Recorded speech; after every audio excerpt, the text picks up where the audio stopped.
Last ಕ್ಲಾಸ್ನೇ ನೋಡ್ತಾ ಇದ್ದೀನಿ, ಖುಷಿಯಾಗಿದ್ದೀರಾ? ಹೇಗೆ ಅನಿಸ್ತಿದೆ ಸರ್ ಇವತ್ತಿನ ವರ್ಕ್ಶಾಪ್ ಬಗ್ಗೆ? ಸೊ ಇದು ಆ್ಯಕ್ಚುಲಿ 3ನೇ ಸಲ. ಏನಕ್ಕೆ ಇಲ್ಲಿಗೆ ಬರ್ತಾ ಇದ್ದೀನಿ ಅಂದರೆ, ಸೊ ಕಲೀಲಿಕ್ಕೆ ಸಾಕಷ್ಟು ವಿಷಯಗಳು ಸಿಗ್ತಾ ಇದೆ. ಸೊ ಹೊರಗಡೆ ಒಬ್ಬ ಒಳ್ಳೆ ಗುರುಗಳು ಸಿಗ್ತಾ ಇಲ್ಲ. ಬೇರೆ ಬೇರೆ ಥರದ ಗುರುಗಳನ್ನ ನಾವು ನೋಡಿದ್ದೀವಿ, ಬಟ್ ಈ ಥರದ ಗುರುಗಳು ನಮಗೆ ಸಿಗ್ತಾ ಇಲ್ಲ. ಸೊ ಈ ಗುರುಗಳು ಹೇಳ್ಕೊಟ್ಟಂಥ ಒಂದಷ್ಟು ಟೆಕ್ನಿಕ್ಸ್ ಇರ್ಬೋದು, ಅಫರ್ಮೇಷನ್ಸ್ ಇರ್ಬೋದು, ಅವ್ರನ್ನ ನಾವು ಫಾಲೋ ಮಾಡ್ತಾ ಇರೋದ್ರಿಂದ ಸೊ ಇವತ್ತು ನಿಜಕ್ಕೂ ನಾನು ಹ್ಯಾಪಿಯಾಗಿದ್ದೀನಿ, ಗುರುಗಳ ಆಶೀರ್ವಾದ. Super sir. ಹಾಗೆ ಇವತ್ತಿನ ವರ್ಕ್ಶಾಪ್ನಲ್ಲಿ ಕೆಟ್ಟ ಕಣ್ಣು ದೃಷ್ಟಿಯ ಒಂದು ನಿವಾರಣೆ ಇತ್ತು. ಇದು ಏನು ನಿಮ್ಮ ಒಂದು ಎಕ್ಸ್ಪೆಕ್ಟೇಷನ್ ಏನಿತ್ತು ಸರ್ ಇವತ್ತಿನ ದಿನದು? ಸೊ ಆ್ಯಕ್ಚುಲಿ ಈ ಕೆಟ್ಟ ದೃಷ್ಟಿ ಅಂದರೆ ಏನು ಅಂತೇಳಿ ನನಗೆ ಗೊತ್ತಿರಲಿಲ್ಲ. ಸೊ ಈಗ ಗೊತ್ತಾಗ್ತಾ ಇದೆ. ಸೊ ನಮ್ಮನ್ನು ನಾವು ತೋರಿಸ್ಕೊಡೋದ್ರಿಂದ ಆ ಕೆಟ್ಟ ದೃಷ್ಟಿ ಬೀಳುತ್ತೆ ಅಂತೇಳಿ. ಸೊ ಈಗ ವಾಟ್ಸಪ್ನಲ್ಲಿ ಡಿ ಪಿ ಹಾಕೊಳ್ಳುವಂಥದ್ದು ಅಥವಾ ಸ್ಟೇಟಸ್ ಹಾಕೊಳ್ಳುವಂಥದ್ದು ಇವುಗಳನ್ನೆಲ್ಲ ಹಾಕೊಂಡಾಗ ನಾವು ಖುಷಿಗೆ ಹಾಕೊಳ್ತಾ ಇದ್ದೋ, ಬಟ್ ಅದರಿಂದನೂ ಕೂಡ ಕೆಟ್ಟ ಕಣ್ಣು ಬೀಳುತ್ತೆ, ಕೆಟ್ಟ ದೃಷ್ಟಿ ಆಗುತ್ತೆ ಅಂತೇಳಿ ಸೊ ಇವಾಗ ಅರ್ಥ ಆಯಿತು. ಸೊ ಈ ಕ್ಷಣದಿಂದ ಸೊ ಯಾವುದೇ ರೀತಿ ಸ್ಟೇಟಸ್ ಹಾಕುವಂಥದ್ದಾಗಲಿ ಅಥವಾ ಡಿ ಪಿ ಹಾಕೊಳ್ಳುವಂಥದ್ದಾಗಲಿ ಮಾಡಲ್ಲ ಅಂತ. ಅದು ಖಂಡಿತ ಸರ್. ಯಾಕಂದರೆ ನಮಗೆ ಇವತ್ತೇನೋ ನಾವು ತೊಗೊಂಡಿವಿ, ನಮ್ಮ ಸ್ಟೇಟಸಲ್ಲಿ ಆಗಿಬಿಟ್ಟು ನಮ್ಮ ಕಂಡಿಡಿಯೋರೆಲ್ಲ ದೃಷ್ಟಿ ಆಗೋ ಸಹಜ. ಅದು ಖಂಡಿತ ನಿಜ ಅಂಶನೇ. ಅದು ಯಾರಿಗೆಲ್ಲ ಇಲ್ಲ ಅನ್ನೋಕ್ಕಾಗಲ್ಲ. ನಾವೇ ಈಗ ಎಕ್ಸಾಂಪಲ್ ನೋಡ್ತಾಯಿದ್ದೀವಿ ಅಂದರೆ, ಇವ್ರು ಕಾರ್ ತೊಗೊಂಡ್ಬಿಟ್ರು, ಅಂದಿದೆ ಅವ್ರು ತೊಗೊಂಡ್ಬಿಟ್ರು ಅಂದರೆ ದೃಷ್ಟಿ. ಹೌದು, ಖಂಡಿತಕ್ಕೆ ಅದು ನಮ್ಮ ಕೆಟ್ಟದಾಗೋ ಚಾನ್ಸಸ್ ತುಂಬ ಇದೆ. ಗುರುಗಳು ತುಂಬ ಅದ್ಭುತವಾಗಿ ಹೇಳ್ಕೊಟ್ಟಿದ್ದಾರೆ, ನೀವು ಬೇರೆ ಹೇಳ್ತಾ ಇದ್ದೀರ ಕರೆಕ್ಟಾಗಿ. ಹಾಗೆ ಇವತ್ತಿನ ಕ್ಲಾಸ್ನ ಗುರುಗಳು ಹೇಳ್ಕೊಟ್ರು ಕಲಿಯುಗದ 5 ಸತ್ಯ ಘಟನೆಗಳಲ್ಲಿ. ನಿಮ್ಗೇನು ಅರ್ಥ ಆಯ್ತು ಸರ್ ಅದರಲ್ಲಿ? ನಿಜವಾಗ್ಲೂ ಕಲಿಯುಗ ಹೇಗಿರುತ್ತೆ ಅನ್ನೋದು ಸಂಪೂರ್ಣವಾಗಿ ಅರ್ಥ ಆಗಿದೆ. ಸೊ ಕೇಳ್ತಿದ್ದೋ ಕಲಿಯುಗ ಹಾಗಂತೆ ಹೀಗಂತೆ, ಬಟ್ ಇವತ್ತು ಕ್ಲಾರಿಟಿ ಸಿಕ್ತು. ಸೊ ಕೃಷ್ಣ ಪರಮಾತ್ಮ ಬಾಣ ಬಿಟ್ಟಾಗ 5 ಕಡೆ ಹೋಗುತ್ತೆ. 5 ಜನ ಪಾಂಡವರು ಒಬ್ಬೊಬ್ಬರು ಒಂದೊಂದು ಬಾಣ ತಂದಾಗ ಸೊ ಅವ್ರಿಗೇನೆಲ್ಲ ಸನ್ನಿವೇಶಗಳನ್ನ ನೋಡಿದ್ರು. ಸೊ ಅದು ಖಂಡಿತ ಇವತ್ತಿನ ಕಲಿಯುಗದಲ್ಲಿ ಹಾಗೆ ನಡೀತಾ ಇದೆ. ಈಗ ಧರ್ಮರಾಯ ಹೋದಾಗ ಅವರು 2 ತಲೆ ಆನೆ ಅಂದರೆ ಒಬ್ಬ ವ್ಯಕ್ತಿ ಒಳಗಡೆ 2 ಥರದ ಮನಸ್ಥಿತಿ ಇರುತ್ತೆ. ಸೊ 2 ರೀತಿ ಅವರು ಅಭಿಪ್ರಾಯಗಳನ್ನ ಹೇಳ್ತಾರೆ, ಒಳ್ಳೇದಲ್ಲದ್ದು ಇರುತ್ತೆ. ಸೊ ಇವತ್ತು ಎಷ್ಟೋ ಜನಗಳ ಮುಖವಾಡನೂ ಹಾಗೆ ಇರುತ್ತೆ. ನಾವು ನೋಡೋದೇ ಒಂದು, ಬಟ್ ಅವ್ರ ಒಳಗಡೆ ಇರೋದೇ ಒಂದು ಇರುತ್ತೆ.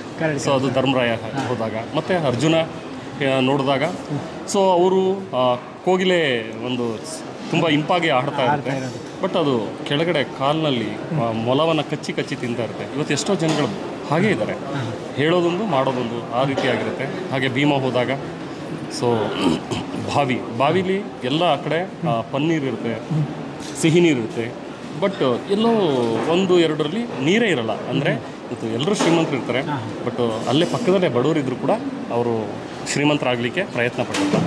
ಇನ್ನು ನಕುಲ ಹೋದಾಗ ಹಸು ತನ್ನ ಕರುವನ್ನು ನೆಕ್ತಾ ಇರುತ್ತೆ. ಸೊ ಅದ್ರ ರಕ್ತ ಬರುವ ಹಾಗೆ, ಚರ್ಮ ಕಿತ್ತೋಗುವ ಹಾಗೆ ರಕ್ತ ಬರ್ತಾ ಇದ್ರು ಅದು ನೆಕ್ತಾ ಇರುತ್ತೆ. ಸೊ ಇವತ್ತು ಮಕ್ಕಳುಗಳನ್ನ ಅತಿ ಮುದ್ದು ಮಾಡೋದ್ರಿಂದ ಸೊ ಖಂಡಿತ ಇವತ್ತು ಮಕ್ಕಳು ಹಾಳಾಗ್ತಾರೆ. ಸೊ ಆ ರೀತಿ ಮಾಡಬಾರ್ದು ಅನ್ನೋದನ್ನು ಹೇಳ್ಕೊಟ್ರು. ಮತ್ತು ಲಾಸ್ಟು ಒಂದು ದೊಡ್ಡ ಬಂಡೆ, ಒಂದು ದೊಡ್ಡ ಕಲ್ಲು ಉರುಳ್ತಾ ಇರುತ್ತೆ, ಜಸ್ಟ್ ಒಂದೇ ಒಂದು ಹುಲ್ಕಡ್ಡಿ ಅದನ್ನು ತಡೆದು ನಿಲ್ಲಿಸುತ್ತೆ. ಅಂದರೆ ಸೊ ನಾವೇನಾದರೂ ಭಗವಂತನ ಮೇಲೆ ನಂಬಿಕೆ ಇಟ್ಟರೆ, ಪ್ರಾಮಾಣಿಕವಾಗಿ ಆತನ ಮೇಲೆ ವಿಶ್ವಾಸ ಇಟ್ಟರೆ ಖಂಡಿತ ಭಗವಂತ ಕಾಪಾಡ್ತಾನೆ ಅನ್ನೋದು ಸಹದೇವನ ಕಡೆಯಿಂದ ಗೊತ್ತಾಯಿತು.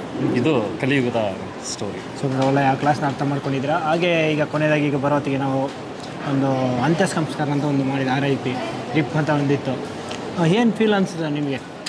ಹೌದು, ಆ್ಯಕ್ಚುಲಿ ಇದು ಫಸ್ಟ್ ಎಕ್ಸ್ಪೀರಿಯನ್ಸ್ ನನಗೆ.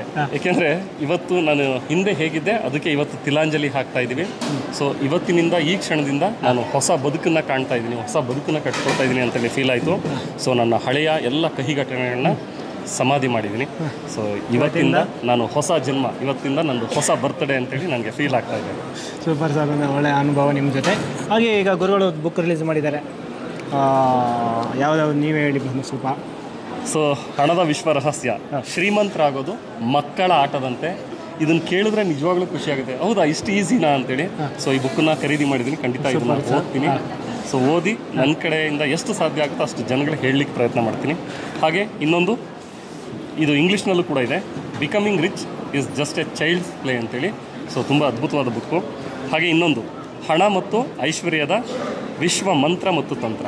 ಸೊ ಯಾವ್ಯಾವ ಸಮಯದಲ್ಲಿ ಯಾವ್ಯಾವ ಪರ್ಪಸ್ ಎಕ್ಸಾಂಪಲ್ ಏನೇನು ನಾವು ಅಫರ್ಮೇಷನ್ ಮಾಡಬೇಕು ಅನ್ನೋದು ಈ ಒಂದು ಬುಕ್ನಲ್ಲಿ ಇರುವಂಥದ್ದು. ತುಂಬ ಅದ್ಭುತವಾಗಿ ಗುರುಗಳು ಬರೆದಿದ್ದಾರೆ. ತುಂಬ ಜನಕ್ಕೆ ಇದು ಕನ್ಫ್ಯೂಸ್ ಇತ್ತು ಸರ್, ಯಾವ ರೀತಿ ಅಪ್ರೊಪ್ರಿಯೇಷನ್ ಆಗಬೇಕು, ಟೆಕ್ನಿಕ್ ಹೆಂಗೆ ಫಾಲೋಅಪ್ ಮಾಡಬೇಕು, ಮದುವೆ ಆಗಬೇಕಂದ್ರೆ ಯಾವ ರೀತಿ, ಇದೆಲ್ಲ ತುಂಬ ಕ್ವಶನ್ಗಳು ಹೇಳೋರು ಗುರುಗಳು. ಇವತ್ತು ಗುರುಗಳೇ ಕೊಟ್ಟಿದ್ದಾರೆ. ಏನೇನಿದೆ ಸರ್ ನೀವು ಹೇಳಿ. ಹಣದ ಅಫರ್ಮೇಷನ್ ಇದೆ, ಹಣದ ಅಫರ್ಮೇಷನ್ ಇದೆ.